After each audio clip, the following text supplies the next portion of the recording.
алейкум. Здравствуйте, алейкум ассалам. Наш основной спонсор вы и Директор Астана фонд. директор Астана. Да. Большое вам спасибо. Вашим работникам огромное спасибо. Разыбыз, жақсы жасалды. Көрдіңіз мұны, майрам болып атат майыптар. 4 жылдық işimizдің жиынтығы бүгін шығып атат. Рахмат. Салам алейкум. Улы урматтуу шейх, жақсы жүресіз бе? Мен Кыргызстандын майыптар ассоциациясынын төрагасы Калык Мамбетаков.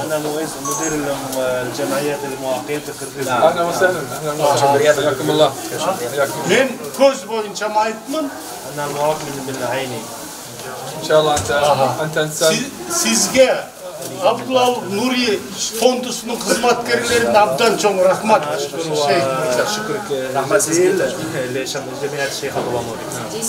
Мухаммед Абдел Карим менен, Нидал Мырза менен, Рахматулла Сапар, Шумкар деген жигиттер менен иштедик. Баарына ыраазыбыз. Дагы иштейбиз буюрса. Сиздерди Кудай колдосун. Сиздерди Кудай жакшылыгын сиздерден аябасын. Мен ажыга барып келген кишимин. Кувейтте болгон мен, эл Кувейтте. Так что мен сиздин бир тууганыңызмын.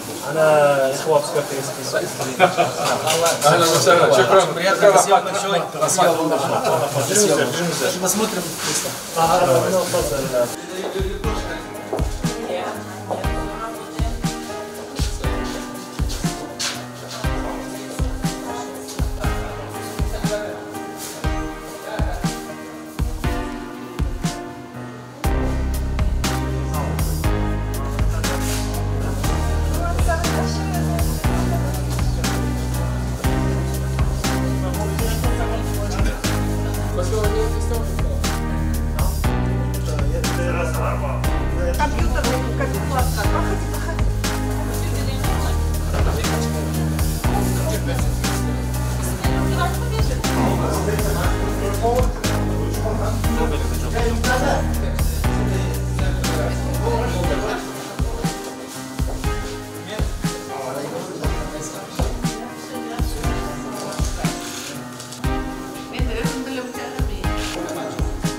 Бүгін біз сіздер менен биргеликте ушул Сокулук районунун Сокулук айылында жайгашкан социалдык эмгек реабилитациялык борборунун салтанаттуу ачылыш аземине күбө болуп отурабыз. Бүгүнкү салтанаттуу ачылыш аземине Кыргыз Республикасынын Министрлер Кабинетинин төрагасы, Кыргыз Республикасынын президентинин администрациясынын жетекчиси Акылбек Усенбекович Жапаров жана ошондой эле ушул калктын аярлуу катмарларына чоң камкордук көрүп, биздин жүрөгүбүздү жылытып, жаркын маанай тартуулаган Кувейт мамлекетинин Шейх Абдулла Нури кайрымдуулук фондунун финансы жана тышкы байланыш бөлүмүнүн башчысы Шейх Абделлатиф Аддавас мырза жана ошондой эле Ассанабил кайрымдуулук фондунун мүдүрү Мухаммед Абдел Карим мырзалар катышып отурат. Анда эмесе алгачкы куттуктоо сөзү Кыргыз Республикасынын Министрлер Кабинетинин төрагасы, Кыргыз Республикасынын президентинин администрациясынын жетекчиси Акылбек Усенбекович Жапаровго берилет.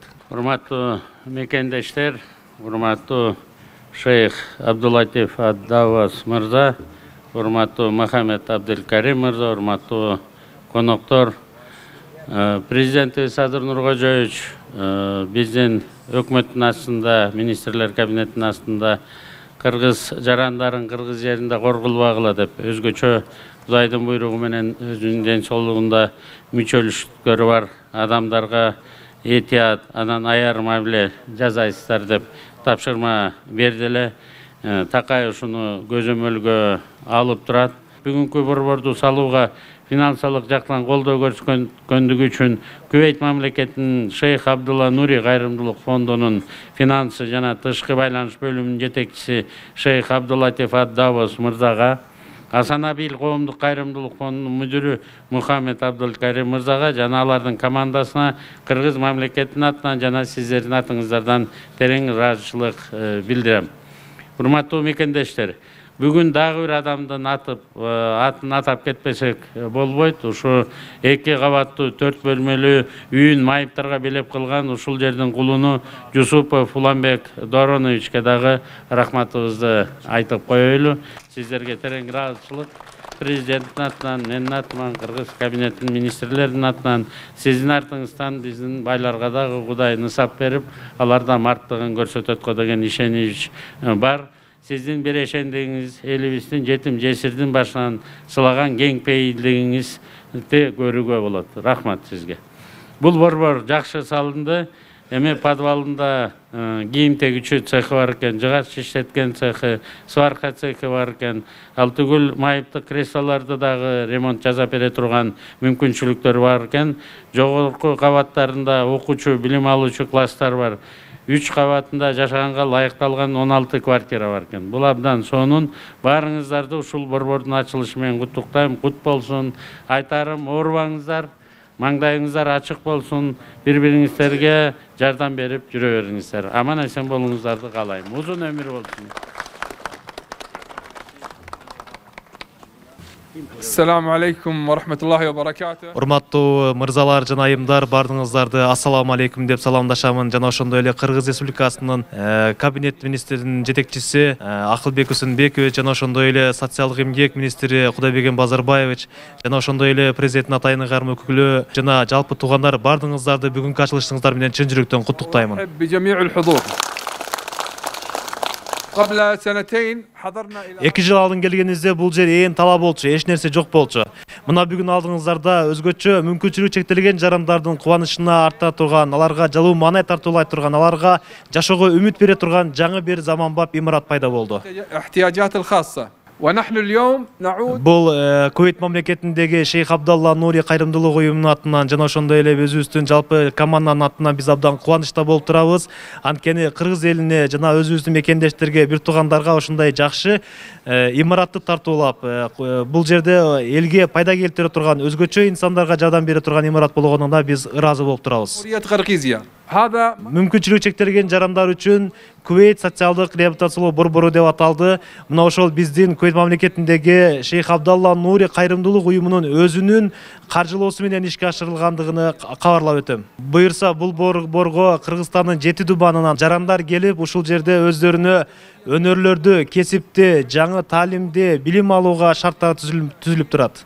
Бүгүнкү ушундай майрамдык иш-чарабызга Кыргыз Республикасынын министрлер кабинетинин төрагасы жана бардык туугандарды ушул жерге келип турганы, эки элдин ортосундагы эл аралык мамилелер жана кайрым катнаш, өзгөчө социалдык долбоорлорду ишке ашыруудагы ушундай мамлекеттик саясаттын өтө маанилүү экендигин айгинелеп турат. Жана биздин өзгөчө Шейх Абдалла Нури кайрымдуулук уюмунун долбооруна келип катышып туруусу бизди абдан кубандырып турат. Жана биздин мындан кийинки дагы иштерибизди ишке ашырууга, дагы да ушундай долбоорлорду көп жасоого бизге шык берет. Сиздерге терең ыраазычылык билдирем. Ал эми мен эмки кийинки ыраазычылык сөзүмдү ушул биздин Кыргызстандагы партнерубуз, биздин өнөктөшүбүз Асанабил коомдук кайрымдуулук фондуна дагы жетекчилигине дагы ыраазычылык билдирем. Анткени биздин Кыргызстандагы долбоорлорубузду абдан жигердүү, жогорку деңгээлде жана ыкчам бат уюштуруп бергендиктерине ыраазычылык билдирем. Ассаламу алейкум ва рахматуллахи ва баракатух. Чоң рахмат. Куттуктоо сөзү Асанабил кайрымдуулук фондунун жетекчиси Мухаммед Абделкарим мырзага берилет. Bismillahirrahmanirrahim. Мээримдүү жана ырайымдуу Аллах Тааланын аты менен баштаймын жана ошондой эле Кыргыз Республикасынын Министрлер кабинетинин төрагасы Акылбек Усенбек Жапаров мырза, Кыргыз Республикасынын Эмгек социалдык камсыздоо жана миграция министри Кудайберген Базарбаевич, Чүй облусундагы президенттин ыйгарымдуу өкүлү Алыбаев Нурел Жалбекович жана ошондой эле Кувейт мамлекетиндеги Шейх Абдалла Нури кайрымдуулук уюмунун тышкы алака жана финансы бөлүм жетекчиси Абдуллатиф Аддавас мырза жана жалпы туугандар бардыгыңыздарды мусулмандардын саламдашуусу болгон ассаламу алейкум деп саламдашамын. نتقدم Бүгүнкү Кувейт элинен тартууланып жаткан социалдык эмгек реабилитациялоо борборунун ачылышына келген бардыгыңыздарды чын жүрөктөн куттуктаймын жана өзүбүздү куттуктайбыз. Жана ошондой эле мен өзгөчө ушул биздин демөөрчүлөрүбүз Шейх Абдалла Нури кайрымдуулук уюмуна ыраазычылык билдирем. النوري بدولة الكويت الشقيقة وإننا Бүгүн биз үчүн абдан сыймыктануу учуру болуп турат. Анткени Кыргызстанда биринчи жолу ушундай түрдөгү мүмкүнчүлүгү чектелген жарандар үчүн эмгек реабилитациялоо борбору ачылып жатат Кыргызстанда. Бул биз үчүн биздин ушул ишти ашырган фонд үчүн бул абдан сыймыктануучу иш. من جميع أنحاء دولة كرغيزستان ومما لا شك فيه Эмне үчүн бул борбор абдан маанилүү? Анткени ушул биздин өзгөчө көңүл бурууга муктаж болгон жарандарыбыз өз алдынча кесипке ээ болуп, билим алып, ушул жерден үй бүлөлөрүнө киреше алып келүү үчүн жана өздөрүнүн жашоолоруна ордун табуу үчүн абдан бир чоң бир маанилүү өбөлгө түзө турган имарат болуп эсептелет. ريهم وذويهم مؤسسة Биздин Асанабил коомдук кайрымдуулук фонду Кыргыз мамлекетинин өкмөтүнүн жүргүзүп жаткан саясаты, планы жана ошол өлкөдө жашаган коомчулуктун эң негизги мүдөөсү болгон социалдык объектилерге, социалдык долбоорлорго абдан көп маани, терең маани беребиз.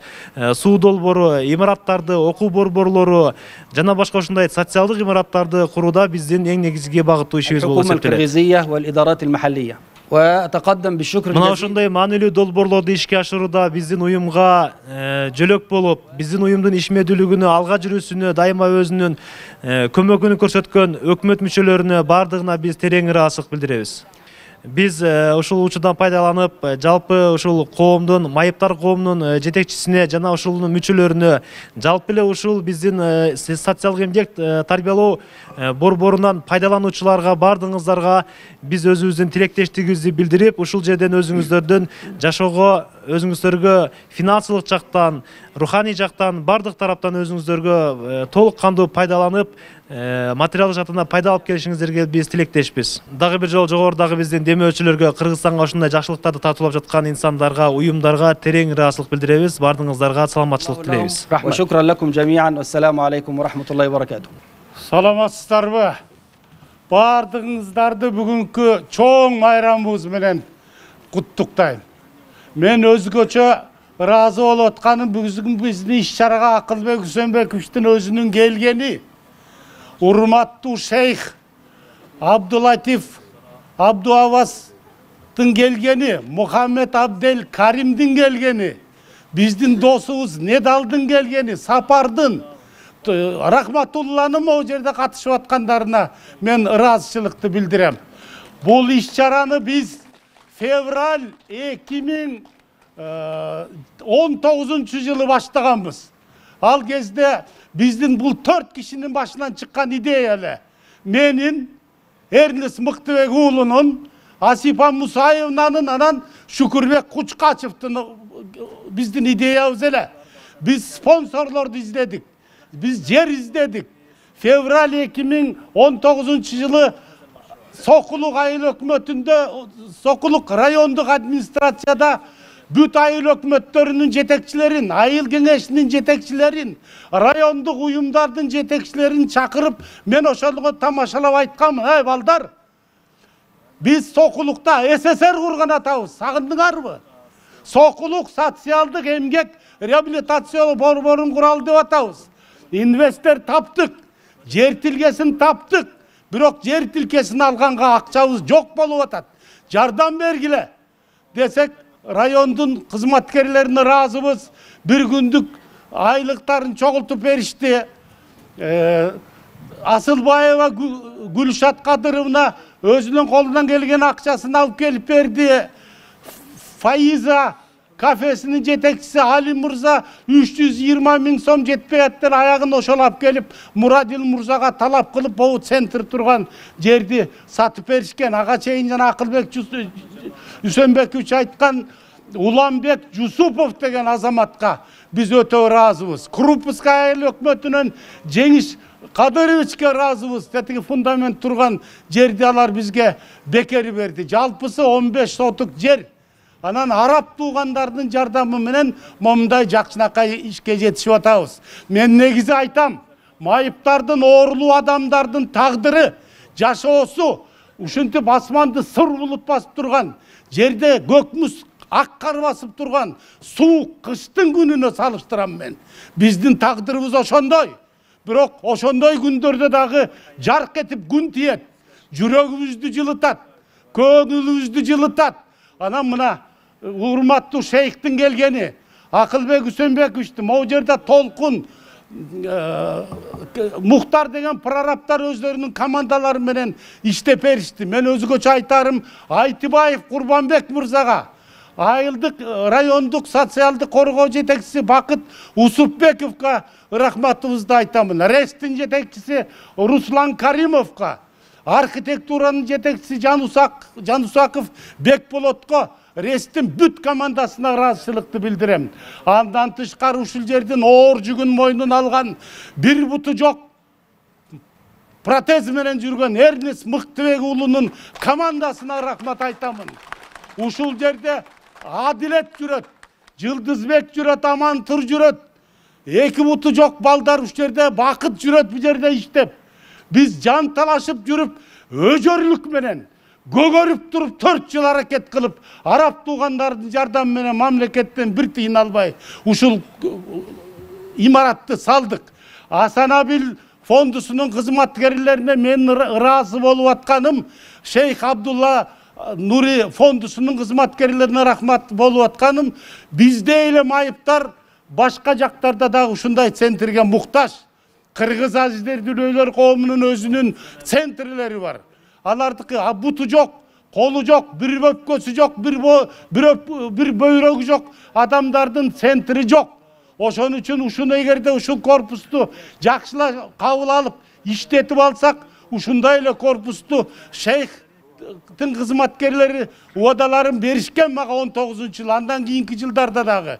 Ушундай центрлер Нарында, Таласта, Баткенде, Караколдо, Жалалабадта, Ошто салынат деп үмүт кылып атабыз.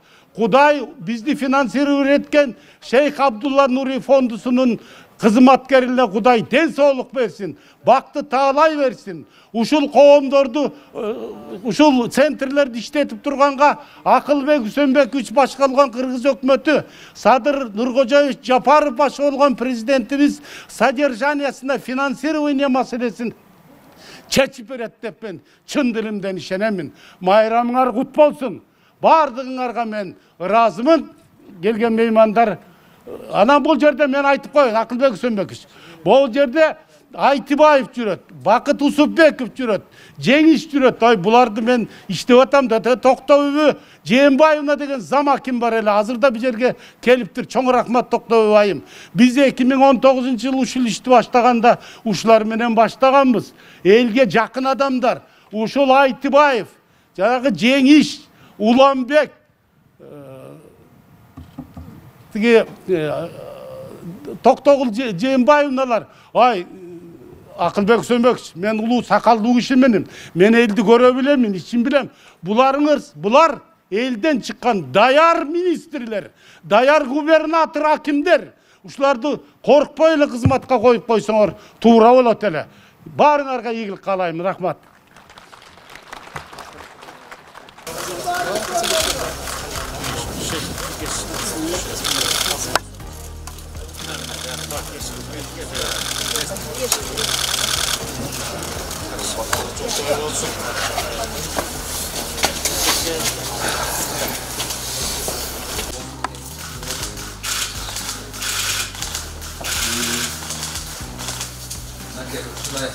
Бардығында атайын болған болсын емесі кухнясы өздерінің тамақ болса жақай ішінен жарса 16 квартира.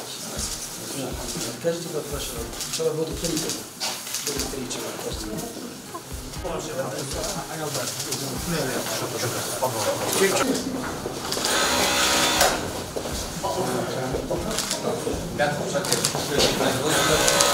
Bağırdım var.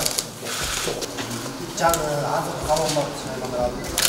Bu sabah aldım maksat olsa tepkiçi oldu da. Bak şu turgan mesela öpüntü de mesela o bir değişeli kesin varlar. İşte geçiyor. Bu iş değil.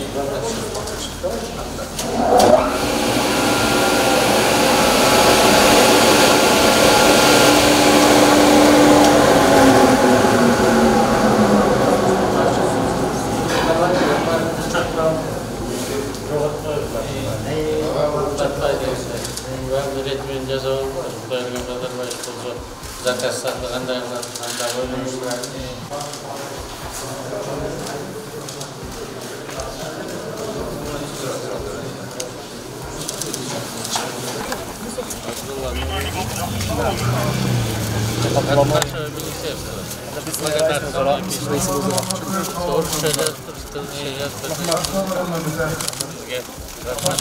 الله وسيبقى هنا لا يأتي معنا لكم.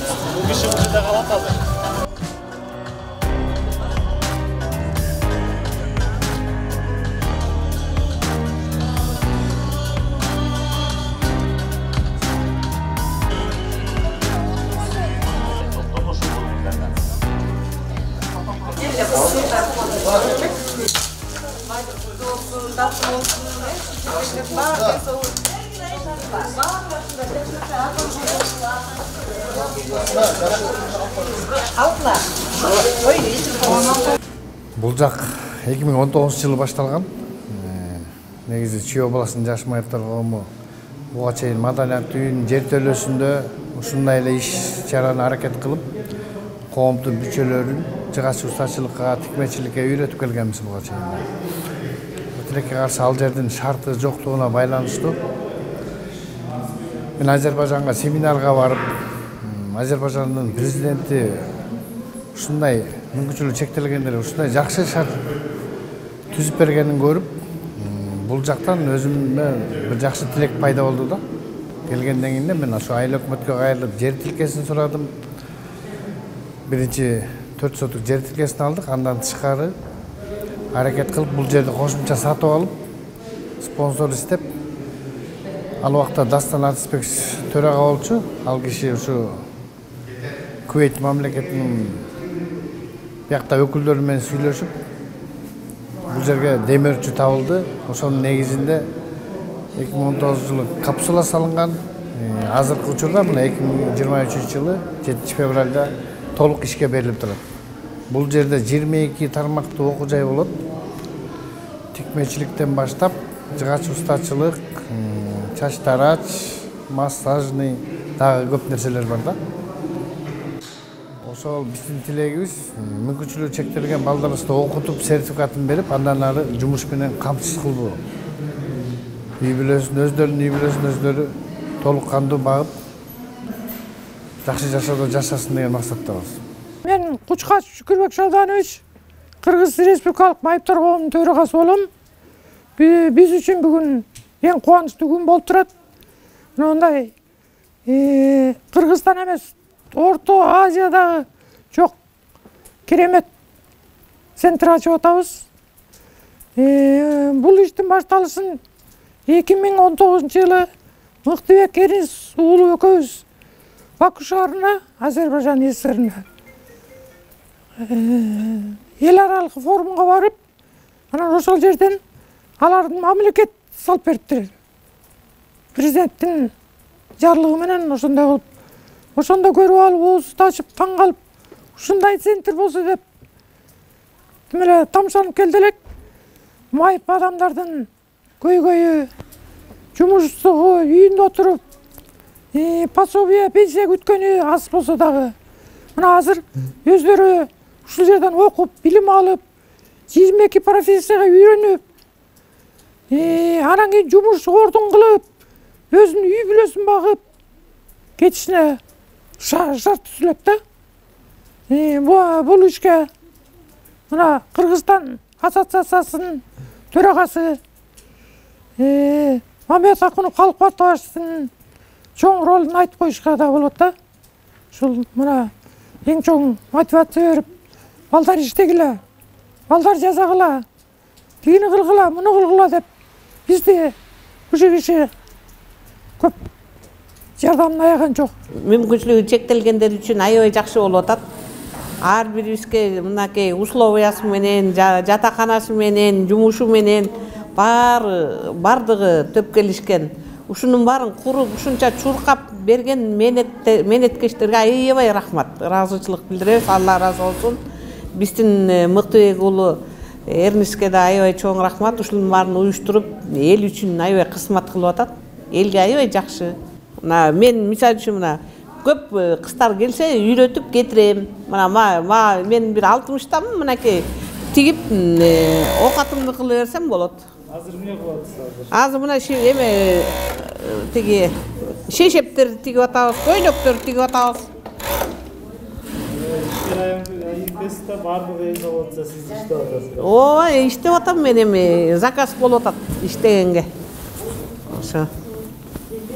Саламатсыздарбы? Мен аты жөнүм Парманова Уркуя. Чүй областындагы майыптуулугу бар жарандардын укугун коргоочу координатор болуп иштейм. Бүгүнкү ушул реабилитациялык борбордун ачуу аземине келип, өтө кубанычтабыз. Себеби бул центр майыптуулугу бар жарандар үчүн учурда аба менен суудай керек болуп турган бир центр болчу. Бул центрде баардык шарттар түзүлгөн. Ушул центрди каржылап, демөөрчүлөп берген баардык биздин демөөрчүлөргө, өзгөчө Асанабел кайрымдуулук фондуна, андан сырткары биздин баардык жетекчилерибизге терең ыраазычылык билдиребиз. Бул жерден балдар ар багытта, ар кандай багытта билим ала алышат. Ушул жерде колунан келген өзлөрүнүн өнөрлөрү менен мындан аркы жашоосуна бир профессия таап, бир өзлөрү өзүнүн оокатын кылып кеткенге бул жер чоң жардам берет. Ушундай центр биздин бардык областтарда ачылуусун каалайм. Добрый день. Сегодня 7 февраля 2023 года. Это очень отличный день в жизни общества молодых инвалидов Чуйской области. Меня зовут Инна Валерьевна. В этом обществе я являюсь волонтером. И с сегодняшнего дня я буду преподавать здесь компьютерные курсы и курсы английского языка, для того, чтобы в дальнейшем молодые люди этого общества могли приобрести себе какую-то работу и жить, может быть, даже с достойной зарплатой. Ну, судя по тому, как мы сегодня провели первое занятие, я думаю, что все учащиеся очень довольны тем, что у них теперь есть доступ к компьютеру. Наконец-то они смогут обучиться самым простейшим навыкам использования самых простейших программ, таких как Microsoft Word и Excel. Это самые востребованные программы для того, чтобы найти работу. Бул центрдин ачылышы мен үчүн жакшы болду. Бардыгы ыңгайлуу экен, ичинин баарын көрүп чыктык. Эми буга чейин мен өзүм университетте окуйм, бирок андай мынчалык условиялуу эчтекени көргөн эмесмин да. Бүт жерге барсаң, мисалы, коляскалар менен эч жака деле бара албайсың. Азыр бул жерде болсо бүт бардыгы ыңгайлуу, бардык шарты бар, жакшы экен. Жакты мага. Өзүм дагы буюрса окуйм, маникюрдун курсун окуйм дедим. Буга чейин окуйм деп башка курстарга жүргөм, бирок ал жерлерден баары лестница болуп, аны ким чыгарып келет деп ушинтип эле анан окуй жүргөм да. Эми андан кийин окуйм берсе. Ушул жалпы майыптардын атынан терең ыраазычылык, ушул араб бир туугандарга ушул келип, ушул бизге окуу жай ачып берип, бизге ушул жашоону алыска түзүп бергенине ушул араб бир туугандарга жана ушул Сокулук районунун жамаатына, бир туугандарга өтө терең ыраазычылык, ушул майып балдардын келечегин түзүп берип, ушул майып балдарга ушул окуу жайды ачып берип, ошону бүтүп, окуу жайды бүтүп, өз алдынча кесип алып кеткенге ушул салым кошуп, араб бир туугандар жардам берип, Кудай буйруса келечек алдыда деп окуу жайды окуп бүтөбүз деп терең ишенем. Бизге ушундай учебный центр ачылды, бүгүн открытиясы болду. Аябай кубанып, кубанычыбыз эчке батпай атат, анткени бизде ушул жашка келип мен да жада калса мектепте да окуган эмесмин, анткени шарт жок болгон үчүн. Мектептин ичинде шарт жок болгон үчүн окуй алган эмеспиз да. Анан кийин азыр бул учебный центрде биз каалаган бүт шарттар бар да. Жатаканасы менен даратканасы, ушул мындай пандустар көбүнчө көбүнчө бизде кайсыл жакка барып курстарга окубайлы бардык жерде пандус жок. Анан да даратканасы менен кыйналып, ошон үчүн көп кыздар, коляскада отурган кыздардын баары үйдө отурушат. Окуй алышпайт, окуулары келет, бир жакка чыккылары келет, бирок чыга алышпайт.